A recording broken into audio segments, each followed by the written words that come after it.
Hey everyone. So, if you're a CMA student, you've definitely heard about the mandatory practical training. But what if we thought about it a little differently? Not just as some requirement, but as the very first, most strategic step you can take on your corporate career roadmap. Today, we're going to map out exactly how to master it. All right, so here's our game plan for today. We're going to kick things off with the why behind this whole training thing. Then we'll get the lay of the land, the rules of the road. After that, we'll tackle the paperwork, look at what you can actually earn, and then wrap it all up with a winning strategy to make sure this training really launches your career. Because that's really what we're talking about here. This training, it isn't just some box you have to check off before your final exam. Nope. Think of it as your personal launch pad. It's where all that theory finally meets the real world. And honestly, it's where your career truly begins. So let's get started on this quest. Okay, first things first, let's get right to the heart of it. Why is this training even a thing? Why is it mandatory? Understanding the real purpose here is what transforms this from a simple requirement into a seriously powerful career move. So here's the deal. If you registered for your intermediate course on or after February 11th, 2020, then yeah, this is for you. The Institute basically created this 15-month program to build a bridge between what you're learning in your books and what the industry actually needs from you. And this slide, this gets to the real heart of it all. It's so much more than just, busy work. This is where you get to apply all those concepts to actual real-world problems. You get to feel the rhythm of a business, build that professional discipline, and start building the ethical foundation that's going to define your whole career. Okay, so we know the why. Now let's dive into the how by looking at the specific rules of the road. To get the most out of this whole journey, you've got to know the map and the key milestones, right? Okay, you're going to want to pay super close attention to these deadlines. They are critical. You can actually start looking for your training spot right after you register for intermediate. The first big milestone is 10 months. You absolutely need to have that done just to be eligible for your final exams. And then the full 15 months has to be completed before your final results are even declared. Now, the great news is you have a ton of options here. You could train with a practicing cost accountant, or you could jump into the corporate world at a big company, a bank, or even a fast-paced startup. But, and this is a big one, here's a critical rule to remember. Any articleship you do under a CA or CS firm does not count towards your CMA training. So keep that in mind.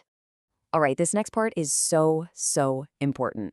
And honestly, it's where a lot of people can get tripped up. So let's not think of these forms as a hassle, okay? Think of them as the essential checkpoints on your roadmap. Getting them right is what makes sure your journey is smooth sailing. The process is really just 4 simple steps. Step 1. You land the training. Now, step 2, and I really need you to listen closely here. You have exactly 30 days to tell the Institute by submitting either Form T1 or T4. Do not miss that deadline. Once you're all done with your training, you'll submit Form T5 to get it all certified. That 30-day window at the beginning, it is absolutely non-negotiable. And now for a very motivating part of our journey. Let's talk about the money. The stipend isn't just some pocket money, it's your first professional paycheck. And believe me, the numbers can be very different depending on where you go. Wow. You can see the huge difference right away. Training with a practitioner can give you some amazing focused experience for sure. But the stipend is, well, it's modest. Now, compare that to a corporate role, where your earning potential is way higher right from the beginning. It just reflects a totally different scale of operations. And here's an even more detailed breakdown of what you can probably expect in a company based on government city classifications. So in a big metro city like Mumbai or Delhi, an intermediate student can start off making between 20 to 25,000 rupees a month. And as you get to the final level, that can jump up to 30,000. This gives you a really clear financial map to help you make your decision. And just to put that into perspective, your choice of city has a direct, immediate impact on your wallet. As an intermediate student starting your training in a major metro versus a smaller city, well, that can mean a difference of 5,000 rupees a month, right from your very first paycheck. That's a big deal. So, you know the rules. You've seen the treasure map. How do you actually make the most of this opportunity? How do you make sure your training is a high-impact launch for your career? Well, here are the pro-level strategies.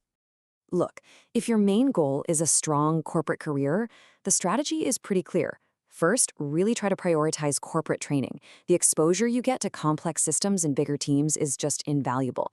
Once you're in, be strategic. Aim for those high-value departments like financial planning and analysis, costing, or taxation. And why? Because that's where the big strategic business decisions get made.